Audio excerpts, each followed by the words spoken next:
sure there would be a little boy in there. And there was, a 6-year-old boy in bed with this supposed priest. Now, the eyewitness testimony that a boy was in bed with an old man doesn't do anything in the courtroom. It doesn't prove that there was sex going on. If the little boy testifies, who is going to take the word of a little boy against the word of, say, a real priest? And what little boy is going to say that a priest violated. It's a hard arrest to make. It's hard to get a warrant. It's hard to get an arrest. It's hard to get a conviction. And then it's hard to get a real sentence. Very hard. Nobody wants to put anybody away on this kind of charge because the evidence is, by its nature, very, very shaky. And very controversial as well, and that just points to another facet of this problem, is that often it's just ignored, preferentially ignored by the courts and by the police and by society because they just don't want to believe it's happening. I remember when we did our reports, we thought it significant enough because the nature of the case involves some Austin personnel and citizens that we put it on the front page because I was shocked personally by it. And when we printed these stories, we just were barraged with letters from people saying, basically, I don't want to read this kind of stuff over my morning coffee. You know, even though it happened, even though we documented it, and we'd gone out of our way to make sure that it was all backed up with fact, people just refused to want us, not only to believe it, but to even believe that it happens. So that's part of the problem. And another part of the problem is, of course, we were shocked when we found out the extent and broad nature of this problem of pederasty and what all it involves. But we were truly shocked when we found out initially when we started this a few years back, that the police department didn't even know what pederasty was. I mean, I won't say the police department, but I know that I was dealing with one officer in sex crimes division who's no longer in sex crimes division. And I was trying to do my part for truth and justice and trying to get to the root of the problem. And I said, well, tell me about your case history of pederasty. And he just went blank. He had no idea what I was talking about. Now, to their credit, I will say that the Austin Police Sex Crimes Division has come a long way since then. But if the police don't know what it is, then certainly most members of society won't know what it is. So when they see it in the papers, and editors don't know what it is, so they're not going to print it in the first place, but occasionally when it does go through, society just writes it off as an aberration, a very, well, how are the police organized? You mentioned sex crime division, but there's also the vice squad. So sex crimes division is a subset of vice. No, it's part of homicide in almost every city. Oh, is it? It's part of homicide. Vice has to do with pornography, obscenity, prostitution, things involving consenting adults, which may be crimes if they're performed in public or commercially. A sex crime is something that involves a direct violation of the law or involves things with kids or child pornography. Do you have a feel for, say, the budget and the number of personnel in vice squads compared to sex crime divisions in various places? No, I really don't, Frank. It's something I ought to know more about. In other words, the emphasis the police department places on one. I do in Austin, at that time anyway. At that time they had 3 people in the entire sex crimes division, and they were so overworked with just, that's when the choker rapist was around and what have you, and I mean that pretty much exhausts their time. And they were concerned about the issue, but they just said, frankly, we're not staffed. We don't have the personnel to do it. Rape is a major crime. The incidence is high. Attempted rape is common. It's extremely hard to track down a rapist. These guys are working extremely hard. And then we charge them with the duty of cleaning up the streets. And in Austin, the streets are clean. In Houston, they're not.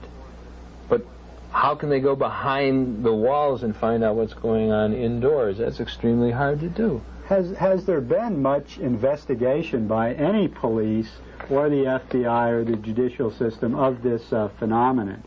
Or is it that it's a fairly recent phenomenon, or is it just something that they haven't dealt with historically or currently? There have been legislative investigations. There was a national investigation a couple of years ago looking toward the goal of national legislation to protect kids. But no, there hasn't been much. There are some who would like to tell us that the problem does not exist. But to say Houston is a major center for boy prostitution is to overstate the case. That is what the Houston police tell us. There again, it's not, we don't have as many male prostitutes as we do female prostitutes. But when you start talking about juvenile boys, 14, 15, 16 years old, 2 or 3 cases are too many. And we do have a few of those. Well, how would you, talking about that a little further, how would you define the problem of young boy prostitution in Houston as far as the size of the problem? Well, I'm not going to say it's one of the major problems of our city. Again, we have a certain amount of it, and it's our intention to try to keep the lid on it, to keep it from getting anywhere. Listen to Atlanta Police sex crimes detective Douglas McCoy, a 10-year veteran. It is almost, at this point, especially at this time of the year, almost an epidemic. Yet only a very few young boys are ever arrested. In 1978, there were 7. So far in 1979, we've had 3 male prostitution charges. The facts are the Atlanta Police Department is understaffed. Vice and sex crime detectives carry a heavy workload. Rapes, for example, are up almost 100% this year. Boy prostitution is near the bottom on the priority list. Local police have to change their attitudes towards the boys, thinking of them more as victims than as criminals. The change in philosophy has worked for the Los Angeles Police Department and serves as an example for other cities. When you've got a 15-year-old boy out on the street selling his body, you've got to understand why he's out there. It's usually due to a poor home life. He's there to obtain the necessities of life. And you've got to look at that boy as a victim. Even though he's out there committing the crime of prostitution, you still have to look at him as a victim and why he's out there. When you do bring them in, what do you do with them? You certainly don't just throw them in the county jail somewhere. It takes us anywhere from 2 to 6 hours to interview. You talk to one of these boys for 2 to 6 hours when you first get them in? Yes, sir. Initially, they don't have trust in the police department because usually they've had contact with uniformed policemen, and the uniformed policeman will book them curfew or run away, and they're sort of leery of the police department. But we'll sit down and we'll gain the kid's confidence. We'll talk to him. We'll tell him if he is involved in anything, that he has anything having to do with sex, that he has done nothing wrong at all. And we treat them the best we can. We'll keep in contact with the victims, and we keep calling them weeks later, and we'll go out and we'll buy them lunch. And this is weeks later. You go out and get together and see how the boy is doing. See how they're doing, progressing, and they call us quite a bit. Rehabilitation for young boy prostitutes necessitates a change in the way they are handled by penal institutions. In San Francisco, boy prostitutes from around the nation congregate near some of the plushest hotels. But in San Francisco, a boy prostitute who was arrested is given special treatment. Sheriff Richard Hungisto has set up a new program to deal with young boys. The heterosexual inmates are very likely to abuse, to rape the younger person or the person they think has had homosexual experiences on the streets. They will take advantage of them by force, and sometimes they will be very, very brutal. It's a problem amongst children, juveniles, and adults. So what has been your answer here? We house the gay inmates separately. We don't mix them in with heterosexual population just for that reason. And of course the same thing is true with juveniles.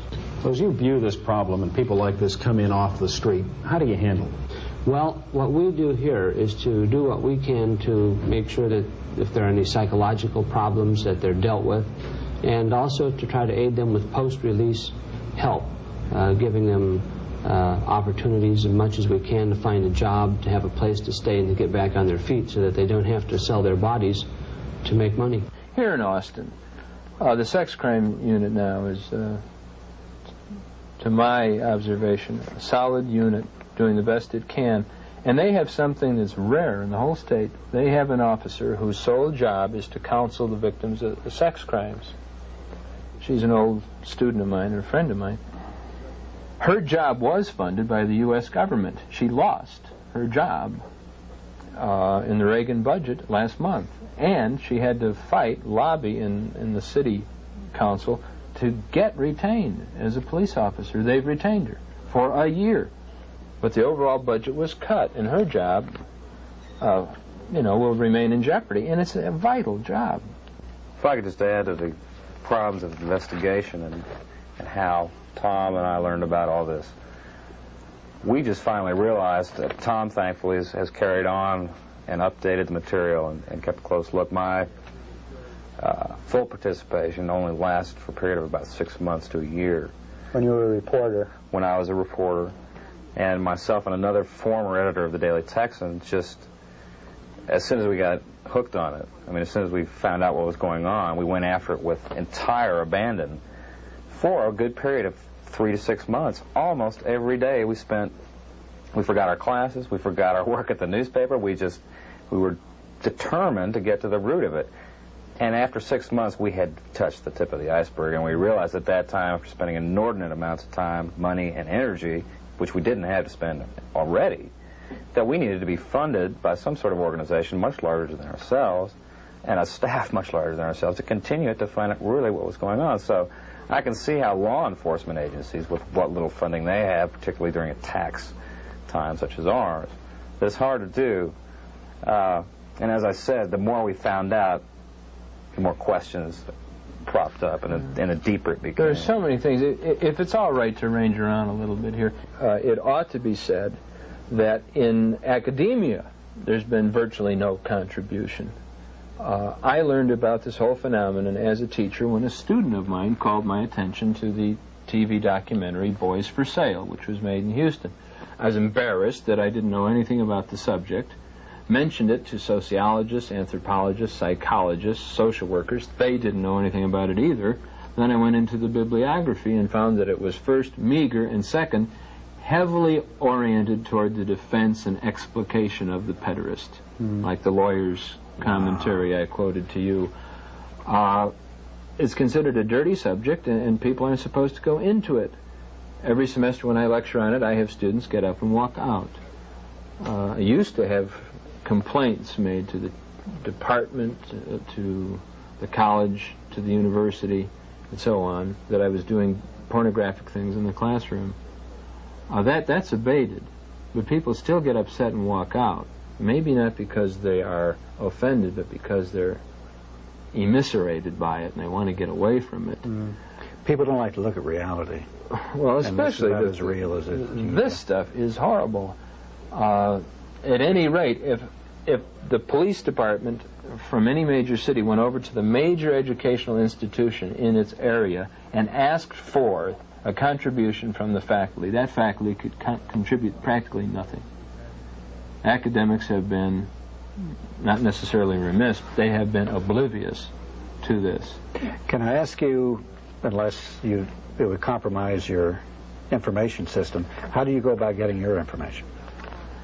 Observation, interviewing, and interviewing of many kinds. Interviewing kids, interviewing people who are willing to talk, who are on the other side of the street, so to speak, and investigators. Have you written any books, or are you planning any articles or studies on this? I'm working on a book, and I expect it will not be the last book that I'll write about the subject, and I'll be teaching a course on it in the spring, and as far as I know, it'll be the first one ever taught in an American college. Can we talk about the mass media treatment? We've kind of hit on it here and there. From what I seem to get, the electronic media, particularly a couple of TV stations, have done most of the work on it, and the newspapers haven't done much. With the exception of Mark and Gary Fendler. Right, with the exception of the Texan. Well, it's interesting. Throughout all the things that we did, we thought, and perhaps we were in a minority, but we thought it was information that was in the best public interest to know, or at least be exposed to, was not touched by any other local media in town. Do you have any explanation for this? Why didn't the Austin American Statesman pick up on it? I really don't know. Or the TV station? Did you ever take it to them? But actually, I think the Statesman did run one or two. I think they ran the initial story about Anderson, the pharmacist being busted, and that's what sparked our interest. And of course, and they dropped it. Did you ever talk to the reporter that did that story and see why they didn't pursue the... No, I don't think I did. I think we got so wrapped up in what we were doing. What about down in Houston? Is there any evidence of pressure to keep the lid on down there? Well, when Boys for Sale was shown on TV, it was shown first as a nightly series, and then there was a summary program, which you'll have excerpts of. The biggest bank in Houston withdrew its advertising from the show and from the station because it showed that program.